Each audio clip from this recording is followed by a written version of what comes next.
Buenas tardes a todos y la prevención es muy sencilla, que es despertar en ustedes un poco la inquietud de esas dos palabras, llamada y seguimiento.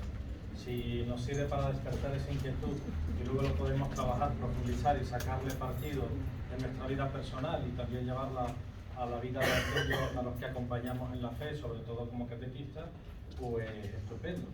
Si no nos ayuda, pues no se preocupen, que hay tanto material, tantas cosas, tantos lugares donde acceder, que es que nos sobra. Yo diría que estamos demasiado formados o demasiado informados, que luego la formación depende de cada uno y de lo que cada uno seleccione, tome en serio y quiera caminar.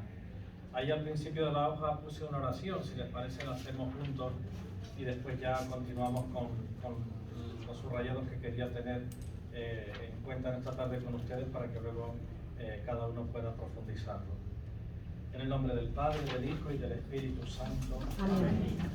Te pedimos, Señor Dios nuestro, que con tu ayuda avancemos animosamente hacia aquel mismo amor que convió a tu Hijo en entregarse a la muerte por la salvación del mundo. Gloria al Padre, al Hijo y al Espíritu Santo. Como era en el principio, ahora y siempre, por los siglos de los siglos. Amén. Y será un poquito más de media hora y tendremos luego un momentito también para si surge alguna cuestión, alguna pregunta, porque yo sé que todos ustedes tienen muchísimas cosas que hacer y se puede aprovechar un viernes en muchísimas cosas, aparte de aquí un ratito de formación. Con respecto a la llamada, quería ponerles delante lo que dice un documento muy pequeñito del Concilio Vaticano II, que habitualmente no es ni citado, ni demasiado reconocido, ni tenido en cuenta, pero que sin embargo para la teología moral en concreto, y la llamada y el seguimiento tienen que ver con la teología moral, es muy importante, especialmente eso que les he puesto ahí entre comillas, aparece en el número 16 de ese documento, que se llama en latino Tantum Sius, y el documento es un pequeño decreto que intenta aclarar cómo debe ser la formación de los futuros pastores en la Iglesia Católica, la formación en los seminarios. Luego todo esto se ha ido ampliando, evidentemente. Piensen que ya el concilio pues tiene más de 50 años de vigencia y que ha cambiado mucho la Iglesia en 50 años. Pero hay determinados matices, toques, acentos del Concilio Vaticano II que siguen estando en plena vigencia, sobre todo porque no hemos logrado acertar del todo a transmitirlos al pueblo fiel y que el pueblo fiel los viva con una naturalidad que le brote espontáneamente. Cuando se refiere precisamente al tema de la teología moral, dice que lo prioritario que deben descubrir los futuros sacerdotes es la excelencia de la vocación de los fieles en Cristo a producir frutos de amor para la vida del mundo. No sobra ninguna de las palabras, todas las palabras son extraordinariamente importantes, pero sobre todo nos vamos a centrar en esa excelencia de la vocación de los fieles en Cristo. Nosotros no somos catequistas porque un cura nos puso un mensaje una tarde, que ese puede ser el inicio, esa puede ser la provocación, puede ser lo que ha aprendido la mecha, pero el que continúa después de un mensaje una tarde entregándose a una tarea dentro de la Iglesia como persona creyente, cristiana, católica, por algo mucho más grande. Es porque se ha encontrado con uno que está vivo, que ha tocado su corazón, que le ha dado algo que no ha encontrado en ningún otro sitio, que eso se mantiene luego en el tiempo y que le da la felicidad. Y por tanto no puede vivir sin transmitir la posibilidad de que esto le suceda a otros que va encontrando por el camino. Ese es el origen de toda vida cristiana y especialmente es el origen de toda acción de apostolado, de entrega a la Iglesia para los fines de la Iglesia, que es principalmente celebrar la fe, que lo hacemos en comunidad, y especialmente anunciar esa fe a otros, tanto a los que no la tienen, y puede ser que fruto de nuestro testimonio y de nuestro anuncio se conviertan y se constituyan en hermanos nuestros católicos, cristianos, o personas que ya tienen fe, pero que necesitan el encuentro con una persona que la viva más a flor de piel, una persona que de alguna manera les lleve el reclamo de que la fe no es una cosa que ya a ellos se les quedó en la memoria como un acontecimiento del pasado, sino que la fe es algo que da vida hoy y sostiene a la persona hoy, en lo que le está sucediendo hoy. Esta es la excelencia de la vocación de los fieles en Cristo. Todos nosotros, yo estoy seguro que si nos pusiésemos aquí una semana tratar de profundizar en lo que es la vocación del fiel en Cristo, todos hemos tenido una vocación, seguro. Si no, no estaríamos aquí. Pero hay mucha gente alejada que no tiene esta certeza. Y entonces vienen a la iglesia cuando hay una misa de salida, vienen a la iglesia cuando hay un determinado problema, una determinada dificultad, una acción social, una fiesta. Pero luego, como que no sienten esa necesidad. ¿Por qué no sienten esa necesidad? Porque esa llamada de Dios en Cristo no está actualizada. Y a lo mejor sí que tienen el recuerdo de su abuela que iba a la iglesia y que era feliz, y eso les llama la atención, ¿por qué mi abuela era feliz? O tienen unas determinadas nociones cristianas, católicas, de cómo se vivía cuando todo el mundo era cristiano católico. Intelectualmente le queda algo, pero en la realidad de su corazón y de su vida, todo aquello no sabe cómo encajarlo en lo que a él le sucede hoy, en lo que él necesita exactamente hoy. Y esto es lo que estamos llamados nosotros a provocar en la vida de los demás. Fíjense que despertar en nosotros la excelencia de la llamada que Dios les hace es sacarlos de dos errores que hemos cometido y que forman a personas que se van de la iglesia. Uno es el moralismo.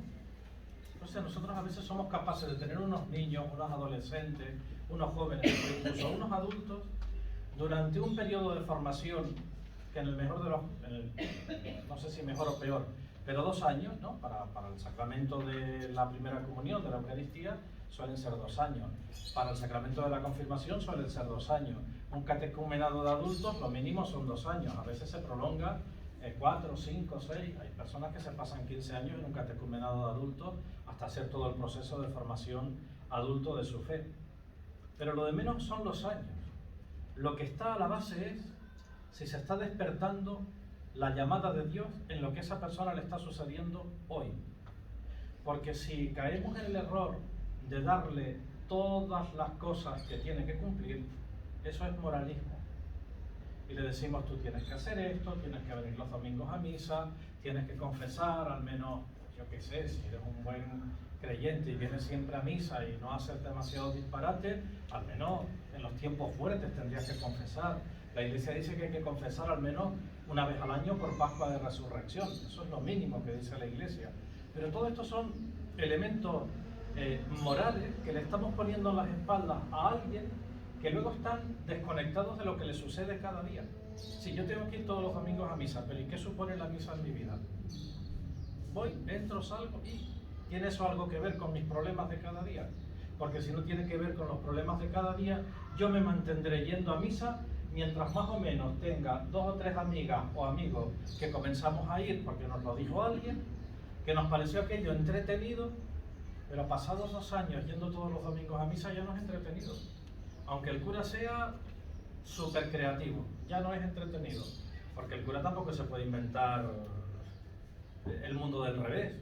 Tendrá mucha creatividad, pero en 2 años la creatividad se te agota. No digamos ya cuando un cura lleva 15 años en una parroquia, pues ya me dirán qué puede inventar de nuevo para que todo el mundo esté sorprendido cada vez que él sale al altar y empieza a celebrar misa. Si es que ese fuese el objetivo, que tampoco ese es el objetivo. Pero fíjense cómo lo que es imposiciones morales, indicaciones morales, cuestionamientos de tienes que ir porque esto es lo que Dios quiere, si eso no lo conecto con lo que a la persona le sucede en la profundidad de su corazón, esto no tiene sentido. Y peor que eso es el reducir el tema cristiano católico a un mero intelectualismo, donde yo me hago unos cursos, estudio incluso a lo mejor teología, sé mucho de teología y ya con eso tengo resuelta mi vida cristiana. Pues no.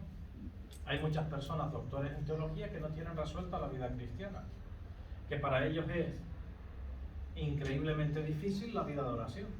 Y a lo mejor hay una persona que nunca ha hecho un curso de teología ni ha estudiado absolutamente nada y la vida de oración la lleva de una manera connatural con lo que le va sucediendo.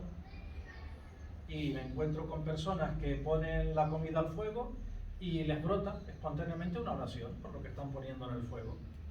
y por las personas a las que va a alimentar aquello que esa persona de la mejor manera, con la mejor disposición, hizo con todo su amor para alimentar a esas personas a las que quiere, o a esas personas que son pobres y a los que quiere llevarles un plato de comida caliente. ¿Se dan cuenta cómo el tema del elemento intelectual no nos resuelve? Yo suelo decir un ejemplo de una persona que estaba yo con sus hijos en la casa, y la persona tiene muchos años, y la persona, como nosotros estábamos hablando, discutiendo temas de religión precisamente, porque cuando un cura va a una casa, los que tienen entre 40 y 60 se ponen a discutir temas de religión con el cura y les sacan todo lo que es posible. Y esta persona ya bastante mayor, pasaba de 80 a largo, salió a dar una vuelta, porque tampoco era que aquello le apasionara, ya tenía su fe de toda la vida, y hubo un momento en el que nosotros estábamos y la persona entró había arrancado el terroncito de tierra y una pequeña flor que salió, pero pequeñísima, en aquel terroncito de tierra. Y la persona sencillamente dijo, estaba yo pensando, cuando salí ahora a dar un paseo, estaba pensando, me encontré con esto y me quedé pensando y dándole vuelta, ¿quiénes serán las manos que han hecho esto para que yo lo disfrute con mi mirada? Y tú dices, hay que ver todo lo que nosotros estamos discutiendo aquí dentro. Y esa persona con una sencillez aplastante, que nosotros hasta dimos gracias de que se fuese de la discusión sin decirlo, porque nos parecía que era un estorbo, que no nos estaba entendiendo nada, pues esa persona dio en el clavo. Aquel era el punto esencial sobre el que todos nosotros estábamos intentando discutir para no llegar absolutamente a nada. Por eso yo la primera indicación que les hago es que para vivir como auténticos creyentes y transmitir la experiencia cristiana católica, nos alejemos de dar normas morales a los demás. Ay, es que está divorciado y vino a comulgar. ¿Y a ti qué te importa? ¿Qué te importa? Qué bueno. ¿A quién escandalizó? ¿O me vas tú a vender a mí de que hoy alguien escandaliza a alguien porque comulgue? Nadie se escandaliza de que nadie comulgue, ¿verdad? Estoy seguro que no. Pero nos bajamos las vestiduras porque es que todavía tenemos ese elemento sociopatológico de la religión del pasado. Entonces, esa persona tendrá que hacer su camino. Cuando Jesús se lleva a Juan y Pedro le dice, oye, ¿y por qué estás tú tan cercano a él? Y Jesús, ¿qué le dice a Pedro? ¿Y qué? Cada uno tiene su proceso y cada uno sabrá. Y hay personas que fruto de acercarse a la comunión sin estar todo lo correctamente preparados que a mí me gustaría que estuviesen, pues resulta ser que ese es el inicio de una historia de fe auténtica que le lleva a ser todo un recorrido que es muy serio y muy profundo y que termina dando mucho más que aquel que aparentaba estar escandalizándose porque se acercó a la comunión, que en realidad no estaba escandalizado por eso, estaba escandalizado porque fíjate tú, yo que tengo peligrí, yo que llevo toda la vida en la iglesia, yo que cumplo todas las normas, yo que me he formado y me he sacrificado, ahora viene que ni siquiera se ha sacado un confesionario y se pone en la fila de la comunión y comulga. ¿Cuál es el problema? ¿El escándalo o la soberbia mía? Que es que estoy viendo que el otro se pone al mismo nivel que yo y eso me fastidia. Todo lo que estoy diciendo cuando uno habla así para un grupo, dice disparates para que no se les vaya la atención, pero evidentemente todo esto es matizable. Pero dentro del disparate hay una gran dosis de verdad que tenemos nosotros que examinarnos. Como estoy hablando con ustedes, les hablo así. Si estuviese hablando a un grupo de yonkis que se acercaron todos a comulgar esta tarde en la Eucaristía, pues hombre, intentaría explicarle la grandeza de la Eucaristía y lo que supone acercarse a la Eucaristía. Pero a nosotros nos conviene escuchar esto otro que estoy diciendo en este momento. Por eso, no nos fijemos exclusivamente en normas, en imposición de normas. A veces las catequistas de comunión a mí me desquician, porque su obsesión es que los niños tienen que saberse todo lo que a ellas se les mete en la cabeza que tienen que saber, aunque luego no les sirva para nada, porque se aprenden el Padre Nuestro de memoria. Ah, vale, ya lograste que se lo aprendiesen todos de memoria, pero ¿algún niño sabe algo de la experiencia que supone cada una de esas 7 peticiones que le hacemos a Dios? ¿Algún niño ha sentido que en esa oración puede entrar en diálogo con uno que lo ama como nadie lo ama? No es que lo ama, es que es amor. No es que hace cosas buenas por mí, es que no puede hacer otra cosa más que manifestarme amor, porque esa es la esencia de Dios. Esto yo lo he transmitido con la memorización del Padre Nuestro, que hay que memorizarlo, ¿cierto? ¿Qué es el objetivo principal? No. que los niños tienen todos que portarse bien y estar todos de rodillitas, y bueno, ya no digamos ya ahora, cuando me encuentro con catequistas que le dicen a los niños hasta cómo tienen que poner las manos en el momento de la comunión. Así que esto es ridículo. Es que el niño al final se queda con cómo puso las manos. Y eso no es la esencia de la vida cristiana. Por tanto, la vocación de los fieles en Cristo, descubrir la vocación, descubrir que hay uno que me ama y me llama, que hay uno que cuenta conmigo, que hay uno para el que yo soy impresionantemente relevante, hasta tal punto que se centra en mí con exclusividad. Esa es la vocación del fiel en Cristo, descubrir que Dios se centra en mí con exclusividad. Que la llamada que a mí me hace para que yo entregue mi vida de una determinada manera, de una determinada forma, no se la hace nadie más, me la hace a mí. Y a mí me pide el bien concreto y posible que yo puedo realizar. Lo de concreto y lo de posible son dos palabras que están muy bien traídas en esa afirmación, porque si no, no estaríamos diciendo exactamente lo que estoy diciendo. El bien concreto, porque claro, todos nosotros a veces, esto sucede en la confesión, pues padre, yo no robo, no mato, yo no hago grandes pecados, no hago grandes cosas, yo es que no tengo pecado, pero bueno, vengo porque hace tanto tiempo, vengo para que, bueno, me dé la bendición, ¿no sabes? Tú si después tienes que darle la solución, la bendición, lo que tienes que darle, porque es que en realidad no está confesando, ¿no? Esto no es la experiencia de Dios en el corazón de la persona. La experiencia de Dios es que si realmente yo estoy en diálogo con ese Dios, yo cada día en esa relación descubro que tengo momentos donde estoy a la altura y momentos donde no estoy a la altura. Y en esa relación brota el que yo en muchos aspectos tengo que pedir perdón de muchísimas cuestiones. Pero hay gente que vive en una superficialidad, en lo que es más visible, sociológico de la religión, sin descender a la profundidad de lo que realmente es la religión, y la religión católica en particular. La vida moral, les pongo ahí, incluye a toda la persona en su dinámica de conciencia, y eso supone conocimiento, libertad, responsabilidad. Evidentemente, si tú no tienes conocimiento de que has pecado, no has pecado. Así es que es elemental para pecar tener conocimiento. Si tú dices, yo siempre hago todas las cosas bien, no robo, no mato y no cometo pecados, pues es que no tienes pecado. Pero ¿me puedo contentar con eso? Tendré que acompañar a esa persona para que descubra dónde están los pecados. Porque es verdad que mientras no la acompañe no va a tener pecado. Porque pecado es que yo tenga conocimiento de que algo está mal, pueda evitarlo, pero me da la gana de hacerlo. Eso es pecado. Lo demás no es pecado. Lo demás pueden ser cuestiones espirituales, diálogos espirituales, ayudas, acompañamientos, pero pecado para confesar es, tengo conocimiento que esto está mal, tengo libertad para hacerlo o no hacerlo, y sin embargo me da la gana de hacerlo, porque además quiero fastidiar. No sé si ustedes pecan muchas veces al día, pero no debiera de ser, no debiera de ser muchas veces al día, porque es muy serio. Tengo conocimiento, lo puedo evitar, pero me da la gana por fastidiar de cometerlo. Esto es serio. No digo que no haya pecado, hay pecado, pero que veamos la seriedad que supone. Entonces, el bien concreto y posible del que les hablaba, el bien concreto es aquel que yo puedo hacer, porque el bien que yo voy a hacer es trabajar por la paz. ¿Y cómo trabajas tú por la paz? Ah, no, yo es que deseo la paz. Desde que me levanto por la mañana deseo la paz hasta que me acuesto por la noche. Bueno, no está mal desear la paz. Pero ¿cuál es el bien concreto en beneficio de la paz que tú haces? Si no hay algo concreto, tú te has quedado en una idea bonita de los hippies de no sé qué año.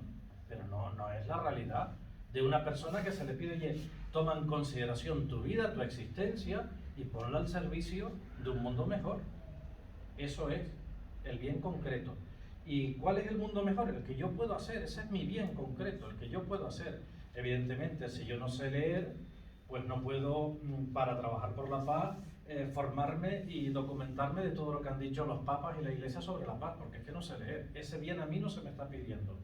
A una persona que sabe leer y que tiene capacidad para leer, pues a lo mejor dentro de su compromiso por la paz, un bien concreto es estudiar lo que la Iglesia dice acerca de la construcción de la paz. Esta sería una buena manera. Y quien dice esto, dice muchísimas otras cosas. Pero no sé si se dan cuenta de que hay un deseo de bien que va por un camino, que es el camino de las ideas, de lo intelectual, del corazón. Sí, vale, bien. Ese deseo está bien, pero hay que concretarlo, ese bien concreto. Y luego el bien concreto posible, porque yo puedo tener delante 1000 bienes concretos que se podrían realizar, pero para mí solo es posible realizar 1 o 2 o 3. El que a mí se me puede exigir es el que he determinado como bien concreto y que para mí es posible. Si yo he determinado o he llegado a la conclusión de que algo es un bien que se podría hacer en beneficio de la paz, pero para mí es imposible hoy, eso a mí no se me está exigiendo. Dios no me puede exigir algo que yo hoy no puedo, que para mí no es posible. Esto también es muy importante. Cuando a alguien le exigimos, oye, mira, que como tú tienes una tendencia sexual concreta, pues la tendencia sexual a la homosexualidad, ¿cuál es la postura de la Iglesia con respecto a la tendencia homosexual? La postura oficial de la Iglesia más pura, más elevada es: las personas homosexuales deben de dar gloria a Dios con su vida y deben de abstenerse de tener relaciones sexuales físicas con otra persona del mismo sexo. Esa es la postura oficial, ¿vale? ¿Esta postura oficial es posible para todo homosexual? No. Hay personas que pueden y hay personas que no pueden. Y hay personas que hoy no pueden, que a lo mejor dentro de 15 años pueden. Ah, pero es que yo no tengo la paciencia para esperar los 15 años por esa persona. ¿Y cuánto espera Dios por ti? Lo mismo nos sucede con los que llevamos acompañando en la catequesis. Tenemos que acompañarlos y hacer un camino con ellos. A mí me ayuda mucho la imagen de las montañas, ¿no? Imagínense una gran cordillera que tiene muchas cimas, una tras otra. Las personas pueden ver lo que pueden ver. Si ustedes se van acercando al Teide y suben por Vilaflor, verán la cara sur del Teide. Pero lo que está pasando en la cara norte por Ico de los Vinos, ustedes no lo pueden ver. Y yo no les puedo decir, es que tienes que ver lo que está pasando en la cara norte porque tú estás muy cerca del Teide. No, estoy muy cerca del Teide. A lo mejor estoy más cerca de lo que está pasando que tú, que lo estás viendo desde la costa de Ico de los Vinos. Yo estoy físicamente más cerca, pero me queda esa gran montaña delante y no veo lo que está detrás. Esta imagen, que parece ridícula, llévenlo ustedes a la situación de las personas que están en su entorno. Lo que para mí es clarísimo, puede haber una persona que hoy no lo tenga tan claro. ¿Qué tengo yo que hacer con esa persona? Tener la delicadeza, la paciencia y el amor para actuar como Dios actúa. ¿Y cómo actúa Dios? Ayudándole a que vaya haciendo el recorrido. Cuando esta persona, haciendo el recorrido con ayuda, cayéndose, retrocediendo, subiendo montaña arriba por el Teide, llega a lo más alto, al cráter, podrá ver lo que sucede por el otro lado, pero antes de ese momento no lo va a poder ver. Esto, que parece algo tan obvio, en nuestra vida cristiana se nos olvida, con nosotros mismos y con los que acompañamos. Y entonces, o lo ve, o interpretamos que hemos fracasado en el acompañamiento y que no sabemos ser un buen catequista o ser un buen acompañante o ser un buen cura, y entonces nos frustramos nosotros, o decimos que el que tenemos delante no sirve, no quiere ser un buen cristiano, porque no está cumpliendo todo lo que yo estoy viendo y le estoy diciendo. No. Si es que no puedo tirar de los pelos para que crezcan y sean buenos y fieles, sino que es que tengo que acompañarles en un camino con mucha paciencia, como lo hace Dios. Y que yo sepa, ninguno de ustedes cuando ha caído, y todos hemos caído, antes les dije que pecar, tampoco era todos los días me interese, pero todos hemos caído, hemos tenido la experiencia de caer.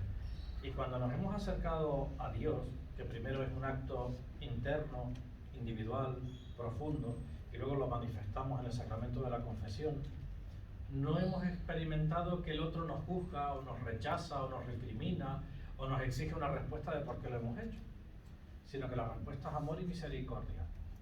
Esta actitud es la que tenemos que tener con las personas. Y en muchas ocasiones los que estamos más adentro de la iglesia, y los catequistas estamos muy adentro de la iglesia, pues somos los que más espantamos y asustamos, por no tener claro esto, por no querer nosotros asumir la actitud y la manera de relacionarse que tiene Jesús con todas las personas que están a su alrededor.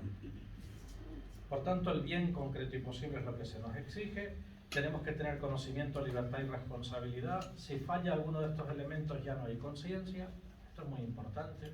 Oye, yo conozco exactamente todo lo que tengo que hacer para ser un buen cristiano, ¿vale? ¿Pero hay libertad o no la hay? Si no hay libertad, al menos el pecado no es tan grave como si lo hubiese plenamente. ¿Alguien tiene una libertad plena, total y absoluta? No, nadie. Todos como mínimo somos herederos de la experiencia y de la historia de vida que hemos ido almacenando a lo largo de nuestros años. Entonces la libertad no es al 100%, la libertad está enmarcada de alguna manera, está sometida a esas experiencias que yo no me puedo quitar y poner, igual que no me puedo quitar y poner la mochila de la fe. Si soy creyente lo soy las 24 horas, y cuando estoy en mi trabajo soy creyente, cuando estoy en la iglesia soy creyente, y cuando estoy en el supermercado soy creyente. Yo esto a los curas se los explico muy fácilmente cuando estamos hablando de temas de economía, que yo puedo hacer una homilía perfecta de lo que es la rectitud moral en el quehacer y en la profesión de cada uno, lo puedo hacer de maravilla, pero me la he cargado si voy a la ferretería a comprar unos tornillos y cuando me dicen con factura o sin factura, digo sin factura, porque lo que estoy diciendo es así no tengo que pagarte estos céntimos del IGI, es lo que estoy diciendo. Entonces yo todo lo que he dicho, ¿de qué sirve? De nada, no sirve de nada porque yo vivo otra cosa. Claro que a veces no son los céntimos, sino que son cosas más serias. Entonces que esto lo tengamos nosotros en cuenta, lo del conocimiento, la libertad, la responsabilidad, y que tienen que darse de manera articulada y tienen que estar presentes todos ellos, el conocimiento, la libertad y la responsabilidad. Por tanto, no está resuelto, como les he dicho ya, con el conocimiento objetivo de normas y de valores. Hay gente que conoce muchas normas y muchos valores, pero no es fiel a Cristo. Conoce muchísimas normas y valores. Yo creo que todos ustedes tienen delante imágenes de personas que conocen muchas normas y valores y no son fieles a Cristo. Hay un refrán latino que dice, traducido, que la corrupción de lo óptimo es lo peor. Todos sabemos que hay personas que conocen mucho de toda la teología, pero luego en su vida son un desastre en todos los sentidos morales o en los sentidos morales más graves. Entonces no queda resuelto con conocer, porque conocer lo conocía, hace falta algo más que conocer. Ni tan siquiera con el cumplimiento frío de esas normas. Hay personas que no se les puede imputar nada, son perfectos. Vienen todos los domingos a misa, a su hora están en la catequesis, confiesan siempre, parece que son súper rectos, pero con el cumplimiento frío y externo, por decir, porque puede haber gente que cumpla todo por presumir. ¿Y de qué sirve eso? Cumplir todo por presumir no me resuelve la vida cristiana. Y a veces en las parroquias esto se da. Y a veces no es por presumir, sino por darle por las narices a las otras 3 catequistas que las tengo atravesadas. Y que siempre le dicen al cura que no puede, pues yo le voy a decir que puedo. Pero no le voy a decir que puedo por generosidad cristiana, porque Cristo me llama, porque quiero vivir con el corazón grande de Cristo entregando mi vida a los demás. No, no, no. Es por fastidiar, ¿no? Esto tenemos que tener cuidado. Y todos nos tenemos que purificar de esto, todos. Por eso yo lo digo así como no conozco a casi nadie, lo digo con esta locura que se me ocurre. Por tanto, ni tan siquiera el cumplimiento frío nos está indicando. Yo en muchas ocasiones pongo el ejemplo de cuando damos una limosna a alguien pobre que está a la salida del templo. Parece bueno, ¿no? Dar una limosna a alguien que está a la salida del templo. Sin embargo, hay distinción entre si yo sé que ese al que le estoy dando la limosna va a comprarse luego un brick de vino para matarse o para contribuir a matarse, porque no se mata de repente, pero se va matando poco a poco, a si yo lo dudo y no sé para lo que va a utilizar este euro. Hay una distinción clarísima. O si yo sé además que lo va a destinar para comprar alimentos a sus hijos pequeños. Hay una distinción, es totalmente distinta a la acción de dar el euro. Pero eso con respecto al conocimiento de fuera, pero luego hace falta el conocimiento de mi corazón. Y puede ser que yo, cura, salgo del templo y está aquel pobre allí pidiendo y yo digo, ay no, yo no voy a quedar peor que mis fieles. Si mis fieles han dado 1 euro, yo le voy a dar un billete de 5 euros, porque si no voy a quedar fatal con todos mis fieles. Me da igual para lo que lo utilice. Pero en realidad el fondo mío, ¿para qué fue? Para quedar bien ante mis fieles. No fue un hecho de caridad, ni un acto de caridad. No digamos ya nada si lo que doy es la miseria. Y recuerden aquello de la viuda del templo, ¿no? que echó unas monedillas y Jesús le dijo a los discípulos, cuidadito porque es que esta que echó una miseria ha echado lo que tenía para vivir. Los otros han echado lo que les sobraba. Así que no juzguen por apariencia. Quien único puede juzgar esto eres tú, en lo profundo de tu corazón. Cuando yo le doy un puñetazo a otro, Puede ser que se lo dé para evitar que le robe la cartera a una pobre anciana que no se puede defender. Y puede ser que ese sea el hecho en el que yo di el puñetazo, pero puede ser que el puñetazo yo lo diese sencillamente porque soy un violento y me encanta ir dándole puñetazos a las personas. Pues ya no está el hecho en sí en una caridad que nació del corazón para ayudar a una pobre anciana, es otra cuestión distinta. Por eso cuando nos fijamos en la corrección, en los cumplimientos externos, en las cuestiones intelectuales, en los moralismos, metemos la pata. Cada uno tendrá que revisar su corazón y cada uno tendrá que ver qué es lo que le motiva en cada cuestión. Y luego ahí hay un subrayado que es que el indicativo precede siempre al imperativo. Fíjense que Jesús no fue por la vida, en todos los textos que leemos, luego les dejaré un listado de textos para que lo trabajen ustedes cada uno en su casa, si quieren, claro. Pero Jesús lo que hacía era una proposición de vida. Y luego ya cada uno hacía las cuentas con la proposición que Jesús le ponía delante. Más que la proposición, porque eso era más intelectual, con la vida que Jesús le ponía delante. El joven rico, después de encontrarse con la vida que Jesús le ponía delante, como era muy rico, como no quería dejar por debajo la riqueza de la vida que Jesús le ponía delante, se fue triste, pero se fue. No hizo las cuentas con Jesús, tomó otro camino. Y Jesús no lo cogió de los pelos y le dijo, no, ven aquí y ahora tienes que hacer esto porque mira, lo mejor es lo que te va a hacer más feliz. Jesús bien sabía que lo que más feliz iba a hacer aquel joven era la vida que le estaba poniendo delante. Sin embargo, respetó su libertad y aquel se fue triste, pero se fue. Porque yo me empeño en correr por las greñas a todo el que trinco. Es que a veces somos así, somos terribles en estos aspectos. Por tanto, hay un indicativo que precede al imperativo. Para que las personas comiencen a cumplir y a entregar la vida, si se pudiese hablar de cumplir, previo y necesario es que descubran el enamoramiento que Jesús tiene de su corazón y de su vida. Y una vez que descubren ese enamoramiento, responden con el amor entregando también toda su vida. No solamente en determinados aspectos que cumplen, sino entregando toda su vida, todo lo que son, todo lo que tienen.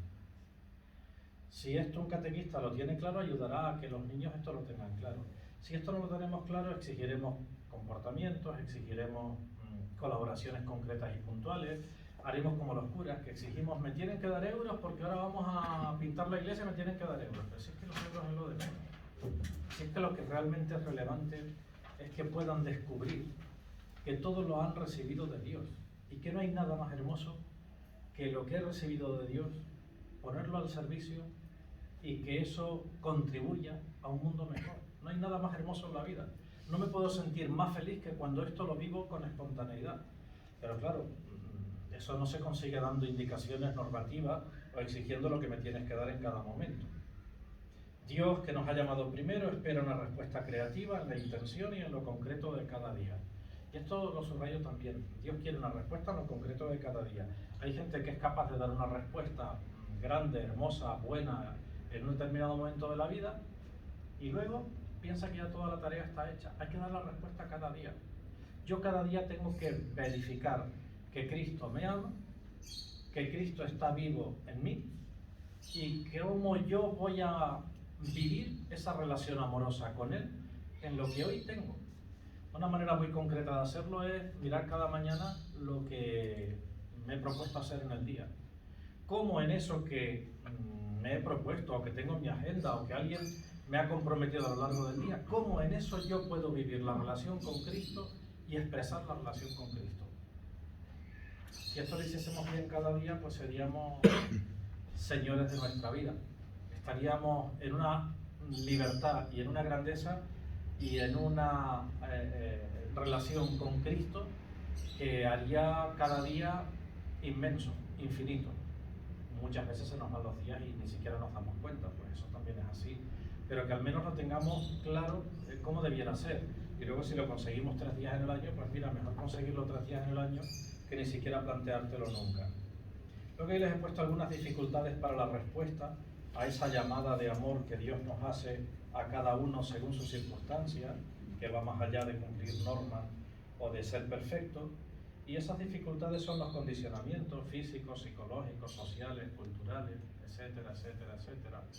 Aquí influye la sociedad en la que nos ha tocado vivir, influye la iglesia en la que estamos, influye la parroquia en la que estamos, pero influyo también yo, con mis propias experiencias, con mis fracasos, con mis éxitos, con mis logros. Pues yo creo que esto podríamos pasar rato hablando y compartiendo este tema de los condicionamientos, pero como se va el tiempo solamente los indico, luego si alguien quiere alguna cuestión lo puede decir. Hay impedimentos, ignorancia invencible, miedo, violencia, costumbre, propaganda. Esto que parece, bueno, sí, como teoría está bien, pero es que tenemos que tener la delicadeza para saber cómo acompañamos a un niño, por ejemplo, en la formación de la primera comunión, porque a veces tenemos a los niños y pensamos que son los niños de hace 15 años, que la abuela les ayudaba un poquitito en casa. Y resulta ser que esto no lo tengo que suponer, porque hay abuelas que no ayudan, hay abuelas que molestan mucho, y que no es que entorpezcan o que bloqueen la experiencia religiosa del niño, que casi le brota espontáneamente por propia naturaleza y porque ha sido bien creado por Dios, sino que es que hay abuelas que se la cargan, ¿no? Con sus expresiones, con sus manifestaciones, con su forma de vivir, con lo que le indican al pobre niño cuando va creciendo y se va despertando su sentido religioso. Hacen todo lo contrario de lo que nosotros pensamos que están haciendo. Si yo no hago las cuentas con esos impedimentos, pues evidentemente no voy a acertar con el niño que tengo delante. Yo me pregunto, dentro de 30 años más, me parece que me estoy quedando muy largo, probablemente muchos menos, ¿todo el mundo tendrá claro en nuestro contexto que el matrimonio es la unión de un hombre y una mujer? Yo creo que no. A mí me parece que ya los niños de primera comunión, su formación, el cole, la familia, la normalidad con la que se ve todo, la televisión, internet, los dibujos, las relaciones, cómo se plantean, yo creo que los niños dentro de mucho menos de 30 años no tendrán claro que el matrimonio es un hombre y una mujer y la relación que se establece entre ellos. Con lo cual tendremos que estar a eso, es que si no... Y no estar a eso para denunciarle, decir que esto que disparate, que mal, cómo va todo de fatal, para lamento, para eso lo puede hacer cualquiera. Un creyente no es una persona del lamento, es una persona que busca cauces nuevos y que busca la manera de tocar el corazón de los que tiene delante para hacerles bien. Y ya veré yo cómo Dios me ilumina para eso. La ignorancia invencible, esta es una cuestión interesante porque el Papa Juan Pablo II y Santo Tomás, que es más antiguo que el Papa Juan Pablo II, lo digo porque pensamos que todo esto es del Papa Francisco y no. Ha habido gente muy moderna antes del Papa Francisco y Santo Tomás, por ejemplo, decía que si por ignorancia invencible alguien hacía un disparate, pero la ignorancia era invencible y el disparate que estaba haciendo entendía en lo profundo de su conciencia que era lo que Dios le pedía, aunque fuese un disparate externamente, se estaba acercando a Dios y por tanto estaba creciendo en la fidelidad. Es decir, que si yo en conciencia, con pleno conocimiento, libertad y responsabilidad mío, llego a la conclusión que tengo que asesinar a la doctora Beatriz, pues si no la asesino, rompo con Dios. Y si la asesino, me acerco a Dios. Y está creciendo mi fidelidad. Esto nos puede parecer un disparate, ya no sé que por fuera es un disparate. Oye, ¿cómo llegaste tú a esa conclusión? Pues, es difícil que se llegue a esa conclusión. Estoy poniendo el peor de los ejemplos. Pero oye, que es que a veces lo que a mí me parece que esta persona no tiene que hacer es lo que la persona precisamente descubre en su dinámica de conciencia que tiene que hacer. Y a lo mejor dentro de 15 años lo ve distinto. Pero hoy es lo que descubre que tiene que hacer. Si no lo hace por hacerme caso a mí, está rompiendo la comunión con Dios. Porque la conciencia es la voz de Dios en lo profundo del hombre. Y entre hacerle caso a un acompañante y hacerle caso a la voz de Dios en tu corazón, evidentemente yo creo que todos tenemos claro que hay que hacerle caso a la voz de Dios en el corazón. Que esto nosotros lo respetemos, que seamos muy cautelosos con estos aspectos en las personas que tenemos delante y a las que acompañamos. Era lo que quería subrayar. Y esa ignorancia invencible, pues si es invencible, es invencible.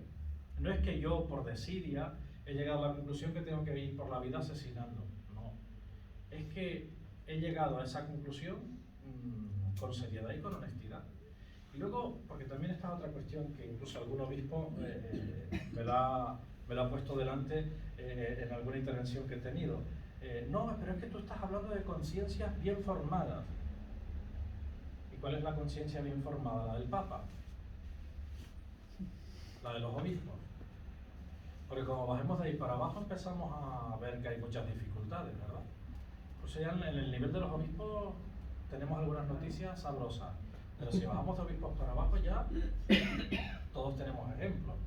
Y si bajamos de curas para abajo, más ejemplos. Entonces, ¿cuál es la conciencia bien formada? La conciencia bien formada es la que tienen los fieles en el día de hoy, la que cada uno tiene. Con esa conciencia tiene que actuar. ¿O es que Cristo dijo que actuásemos en conciencia solo para aquellos selectos, brillantes y puros, que son una élite, y que eso sí pueden actuar en conciencia y los demás tienen que actuar sometidos a los criterios que les da la élite de cómo tienen que actuar? No, esto es un disparate. Que solo los catequistas sabemos cómo los niños tienen que actuar, les decimos lo que tienen que hacer y así no fallan. No, esto es un disparate. Disparate.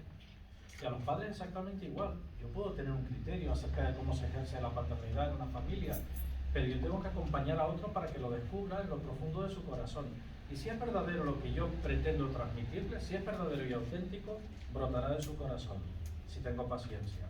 Si no es verdadero y auténtico, entonces es que es una pejiguera mía que no tiene sentido que brote del corazón del otro. Pero todos hemos salido de las manos de Dios, estamos muy bien creados. Al final, la conciencia es un elemento de protección que Dios ha puesto en lo más profundo de cada persona. Protección ante cualquier incursión que venga de fuera. Y eso tenemos que respetarlo. Y aunque no sea la conciencia más pura y más perfecta, según mi criterio, es la conciencia que tiene la persona. Ya habrá momentos mejores, pero tengo que respetar esa conciencia que tiene la persona en ese momento. Y luego, por último, ahí tienen una serie de esclavitudes que alimentan el desánimo y el desconcierto moral en nuestra sociedad. Solamente las enumero. Emotivismo moral, no hay argumentos sino personajes. Entonces, si el Telecinco, no sé, yo no conozco a los últimos, pero la Belén Esteban, que es tan tradicional, cuando la convertimos en la princesa del pueblo, ¿no? Ya hace años de eso, pues todo el mundo, no digo que la imitásemos, pero vamos, que nos parecía que era como un referente importante a tener en cuenta, ya lo dirán, el referente, ¿no? Pues es que ese referente va calando en los hogares. Entonces, ese emotivismo moral, las personas, fíjate tú, el pobre, por ser homosexual, todo lo que ha sufrido. Y el que es fiel y es heterosexual no ha sufrido. Ese no, ahora los únicos que han sufrido son los homosexuales. Pues es que creamos muchas dificultades por este tema del emotivismo moral. O cuando una niña de 12 años queda embarazada y la sacan en todos los medios y dicen, oye, pobre niña, es que esto hay que arreglárselo, porque es que si no, ha destruido su vida con 12 años. El emotivismo me lleva a la niña porque la veo en la tele y me parece que es toda tierna y la vida que está dentro de la niña de 12 años, esa no requiere ternura, no requiere emoción, solamente la niña de 12 años. Con esto no estoy dando la solución, que no la sé, porque dependerá también de muchas circunstancias, pero desde luego a veces el emotivismo nos lleva a ver solo una parte de la realidad y tenemos que ver la realidad en su conjunto. Yo esto en muchas ocasiones pongo el ejemplo de cuando tú dices, no, pues bueno, pues si le gusta un chico, pues está con un chico, pues está con un chico, y si le gusta una chica y es chica, y si eso le sucede a tu hijo, y si le sucede a un hermano tuyo, vamos, evidentemente lo vas a aceptar, pero es lo que a ti te parece óptimo para tu hermano, lo que tú deseas con tu corazón para tu hermano es que se enamore de un chico, o para tu hermana que se enamore de una chica, ¿eso es lo que deseas tú con tu corazón? No, eso no, hombre, pero si sea así, vale, pero entonces hay algo que tú mismo estás reconociendo que de dentro de ti brota, que te dice, oye, que no cuadra, ¿no? Con esto no digo que hay que cortar la cabeza a nadie, lo que estoy diciendo es que nos demos cuenta de cómo son las emociones, ¿no? Y nos van llevando, y cuando... Voy a poner otro ejemplo que no sea en este aspecto.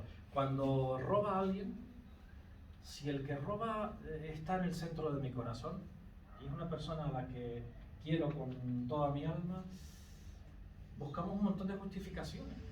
Que claro, le pasó esto, aquello otro, se vio tan apurado, lo justificamos. Pero como el que robe sea uno que lo tengo entre cejas y cejas, le destruyo la vida. Y si lo puedo publicar en el periódico, lo hago.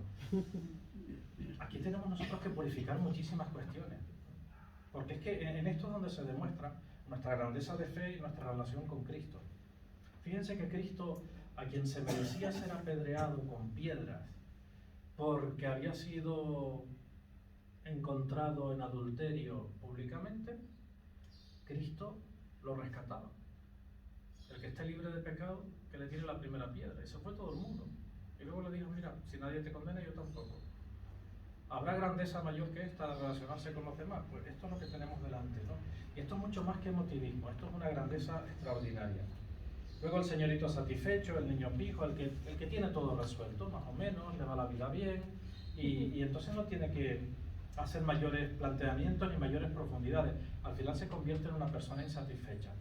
Porque yo puedo tener todo el confort del mundo, que como no tenga resuelto el problema hondo del corazón, todo el confort del mundo no me da la vida. Y hay personas con todo el confort del mundo y con unas cuentas kilométricas, pero que tienen una tristeza que no le han encontrado una respuesta. Y sin embargo hay personas llenas de problemas, problematizadas, y que sin embargo son felices, porque hay uno más grande que habita su corazón y que les permite vivir con sosiego todas las dificultades que tienen delante. Atomización, fragmentación, individualismo moral, vergüenza de sentirse vulnerable, frágil, mayor, necesitado. ¿Quién nos ha dicho que por ser católicos y catequistas tenemos que ser perfectos? Pues a ver qué catequista dice, o manifiesta, o pone encima de la mesa sus imperfecciones. ¿Qué dice catequista? Dice cura. El cura en una reunión de curas dice sus imperfecciones o hace las cuentas con sus imperfecciones. Los hay, ¿no? Pero no suele ser lo común, por eso lo pongo ahí. Exceso de activismo y agitación en la programación de las agendas. Si yo no tengo ratos de silencio para verificar que hay uno más grande que me llama, que está vivo en mí, que quiere la mejor versión de Víctor, y que como quiere la mejor versión de Víctor, con el amor lo va transformando, si yo no tengo un momento para pensar esto, al menos una décima de segundos para pensar esto, pues entonces yo seguiré corriendo, haré muchas cosas a lo largo del día, me acostaré cansado, pero ha fallado la esencia que hace que todo tenga coherencia y que todo sea grande, tan grande como Dios, por tanto infinito. Ese exceso de activismo, agitación en la programación de agendas hay que tener cuidado con él. Hay catequistas que están siempre en todo y hacen todo y les sale todo, pero no son referentes, no transmiten la paz, no hay armonía, no hay ganas de pasar un rato con esa persona, de escucharla, no hay ganas, porque es que todo es actividad, no hay más. Imaginación todopoderosa con los mimbres de la ciencia, la técnica, la legislación, para resolver todos los problemas de la vida, como si en esta no hubiera sitio para el misterio que nace de reconocer la vulnerabilidad, fragilidad y debilidad de una libertad responsable.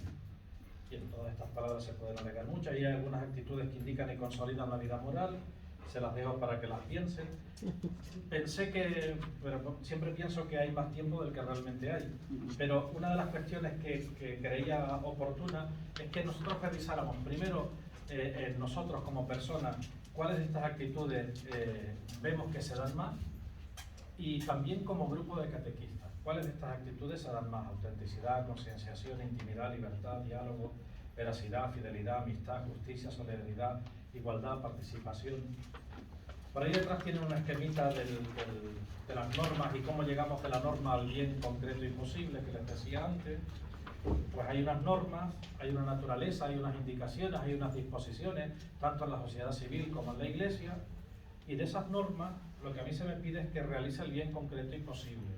Y esa traducción de lo que la norma dice a llegar al bien concreto y posible que yo puedo realizar, se hace siempre a través de la persona, de su conciencia, el conocimiento, la libertad y la responsabilidad. Bien, esto porque no vamos a seguir alegando porque son las 9 de la noche, pero ¿hay alguna cuestión que ustedes quieran subrayar, decir, indicar algo?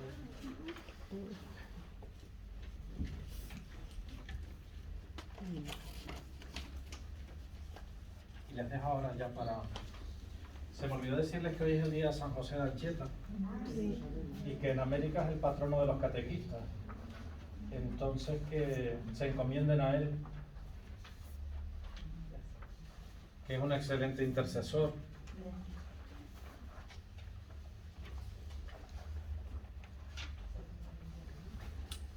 Y luego por detrás, porque hemos estado hablando de esa llamada por detrás de esta hoja hay una oración del catequista de Juan Pablo II que me parece que es hermosa. No sé, que me dio una mordida por pisar donde no veo. No, pero quise que verá. Ahora el perro de Cifredo no es un perro, sino que... Vale, pues ahí detrás tienen una serie de citas de la Biblia donde pueden verificar la grandeza de la llamada y la satisfacción del seguimiento. Y no son precisamente citas en las que la persona no haya tenido dificultades. Todas y cada una de ellas son personas con gravísimas dificultades, con momentos de un dolor increíble. Y sin embargo, han hecho el proceso de verificar cómo Cristo las llama porque las ama, han avanzado en el seguimiento y han alcanzado una felicidad que no han encontrado en ninguna otra realidad. Igual que están estas 15 citas de figuras de encuentro logrado con el Señor, hay otras muchas citas donde el encuentro no se ha logrado. Judas, por ejemplo, pues es un encuentro no logrado, un encuentro fracasado por la libertad de esa persona en concreto. Antes les dije el del joven rico, pues es un encuentro no logrado. Aquí tienen encuentros logrados, tanto en el Antiguo como en el Nuevo Testamento. Y yo les animaría a que pudiésemos dedicar algunos ratos a leer estas citas que están aquí y verificar, oye, cómo esto que ha pasado en aquellas personas está llamado a pasar hoy en mí, cada día de mi vida. Y hay unos aspectos que se dan en todas y cada una de estas citas y en mi vida todos los días si permanezco atento. La iniciativa de Dios, Él es el que se acerca y me ama primero. Por eso lo que es más importante descubrir con respecto a la vida cristiana es la llamada que Dios me hace en Cristo. La iniciativa siempre parte de Él, el indicativo. Luego, una vez que eso se ha dado, vendrá todo lo demás. Pero sin eso no puede venir todo lo demás. Y cuando tenemos personas que cumplen extraordinariamente, pero que no tienen la certeza de que la iniciativa ha venido de Dios, fracasamos. Y pueden ser catequistas, curas, papas, obispos o fundadores de una gran institución católica. Y tenemos ejemplos. Entonces, termina abandonando. Porque la experiencia de que la iniciativa es de Dios es lo que te sostiene en la vida. Y podré pasar por momentos caóticos, pero si la iniciativa ha partido de Dios, Dios no es infiel. Y lo que inició, lo cuida todos los días. Pero claro, si yo he montado toda una grandeza sin la claridad de que la iniciativa es de Dios, pues eso puede fracasar en cualquier momento. Luego otro aspecto imprescindible en toda experiencia de verificación, que es la llamada que Cristo me hace, quien me da la mayor de las grandezas, es la desproporción. Esto lo vemos prácticamente en todos los profetas del Antiguo Testamento, en los discípulos, y lo vemos en nosotros. Amós decía, pero ¿cómo te has fijado en mí si yo soy un cultivador de higos? ¿Qué quieres que haga ahora? Jonás, ¿qué hizo Jonás? Se fue. ¿Cómo me vas tú ahora a decir que yo vaya por esta ciudad a decir que va a ser destruida si es la ciudad más grande y extraordinaria? Se fue, luego pasó lo que pasó y volvió, pero volvió a la fuerza. Pero hay una desproporción que te hace coger el miedo ante esa desproporción.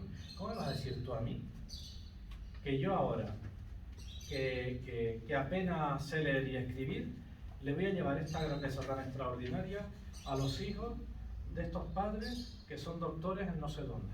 Pues sí, esa desproporción es la que te hace grande. Por tanto, la iniciativa de Dios, la desproporción, y dentro de la desproporción una proporción. Esto también es extraordinario. Uno verifica, oye, que yo soy miserable comparado con Dios, pero hay una realidad que me hace tener la certeza de que hay algo de divino en mí, hay algo de grandioso en mí, y ese punto de conexión es lo que te permite fiarte y continuar adelante.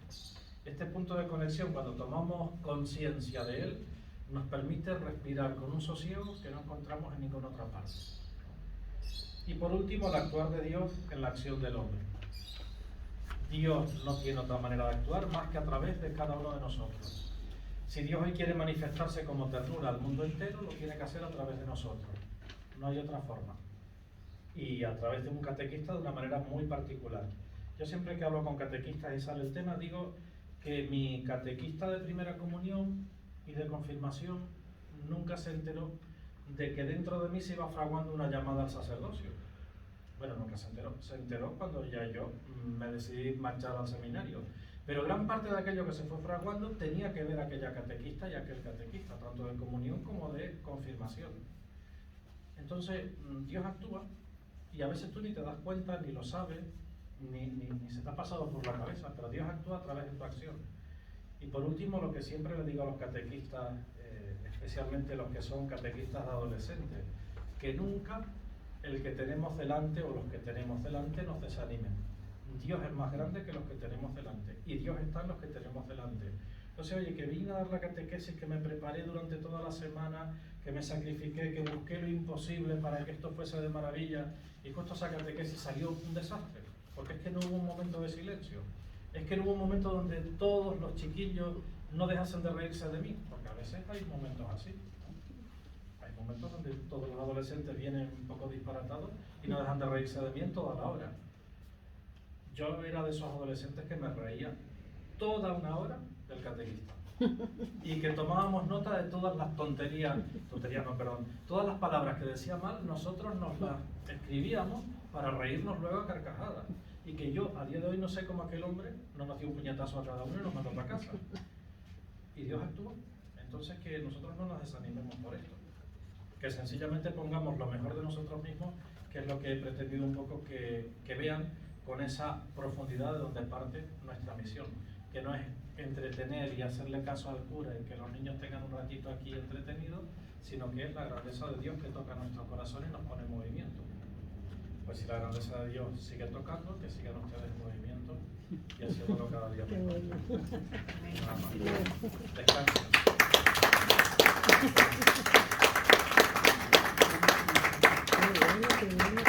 Qué dominio. Sí que quiero en nombre de todos, porque eso por Increíble. dar las gracias a ella, por esta charla que yo creo que ha sido magnífica. Y también por dedicarnos su tiempo, que yo sé que es escaso, y por compartir los conocimientos de moral y sus experiencias que han despertado su gran